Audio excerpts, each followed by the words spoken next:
Good. All right, we got hindquarter here. I love this method, super slick.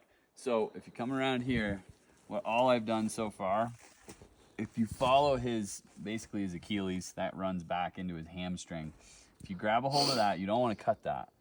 So you get your thumb in these layers here. Like I've got my thumb here up in this layer of fascia. And then I'm gonna work my way around it here.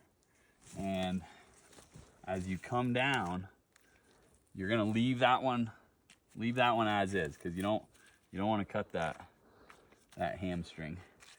That's attached to that big tendon. And after you get through this first little bit, then I just stick my hand in there, and you can see, like, there's that hamstring, that inner part of it there. And then, if you've got it hanging in such a way that you can spin it, so like this is basically his knee. I work right down to here, just get my hand in and come right out this side of it, like that. You can see there's a little part of the tendon. But then I'm gonna spin this, so set your hind up so that you can do that. And then here's this stuff here that I was talking about. I get my fingers in there, and then you're gonna see it here. It's just gonna fall.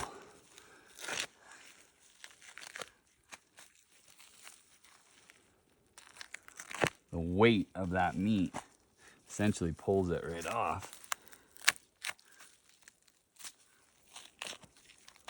Here I'm gonna connect to my other cut.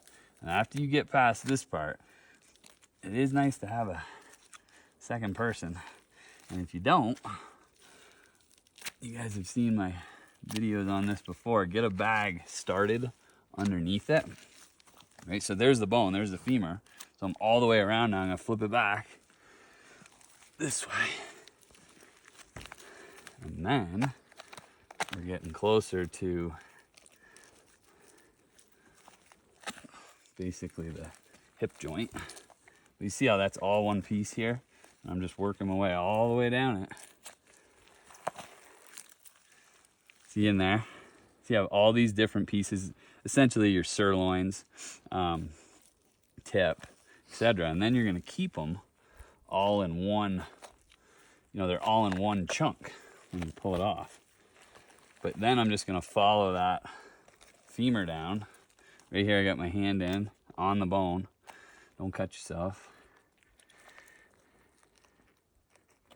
Working down the bone. Back up it, spin it. Get this side.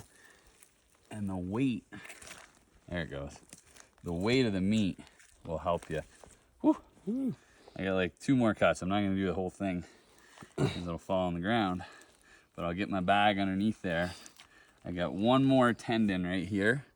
And then when I snip that, it's gonna fall right off, and you got all your hindquarter in one piece. Your hamstring, basically more similar to your front quarter meat. You might turn that into grind. So I leave that up there, and it wouldn't connect anyway. So biggest thing is don't cut that, because if you cut that, you lose your hanger, and then you're in trouble.